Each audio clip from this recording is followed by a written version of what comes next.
What's up, guys? It's YBB. I wanted to say hello to all you fine folks, and I discovered some new information today that I did not know. I consider myself a little bit of a history buff, but this was brand new to me, and I wanted to let you know because if you are a stacker, you need to check this out. So, Robert Kiyosaki, if you go to his YouTube channel, there was a new video that posted today, and he was interviewing a lawyer. I know, but it gets good. Trust me. They were talking about $15,000 an ounce gold and $400 silver, and what the world would have to look like for that to take place. And one of the people they were interviewing said, "Be careful what you wish for, because if gold is $15,000 an ounce, that might mean that you're paying $400 for a hamburger." You see, commodities are traded in relationship to currency. And so, yes, we do want to see a high price for precious metals, but we want that high price to be related to a good world to live in.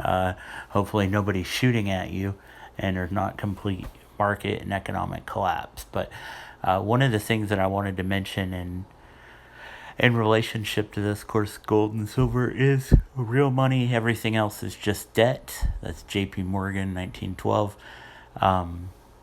But the Fed actually controls. Of course, we've seen this year how that they manipulate the market price with the COMEX and with silver.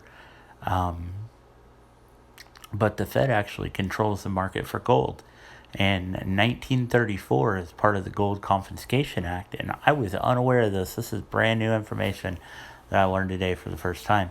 In 1934, as part of the Gold Confiscation Act, they also made it so that the government could manipulate the prices through the Fed acting as agents of the government could manipulate the prices for gold, not just in the United States, but worldwide.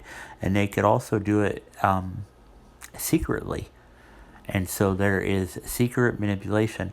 There was a group of gold bugs who actually put together a class action lawsuit against the government saying that it was creating unfair economic practices the way that they are manipulating the gold prices. And the government's response was to have the case thrown out because they said it is within the scope of government's purview to manipulate markets. And ironically, what was passed in 1934 is not just the manipulation of gold markets worldwide, but any commodities that they deem necessary to stabilize the currency.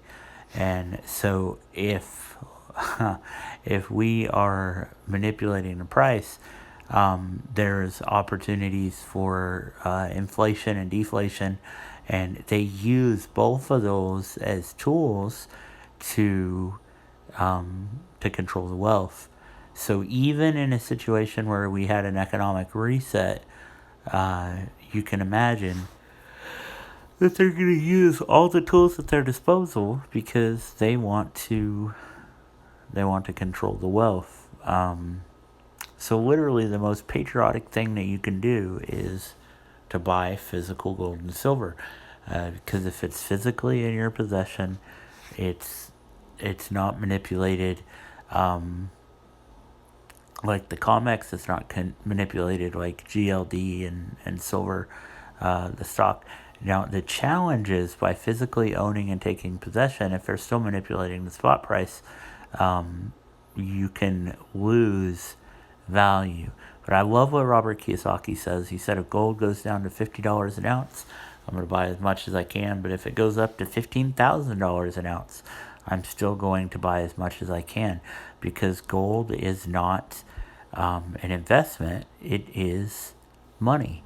And once the world gets to the place where they see it for what it is, for what it's been for the last 6,000 plus years, precious metals, gold, silver, and copper, is actual money. Everything else is debt.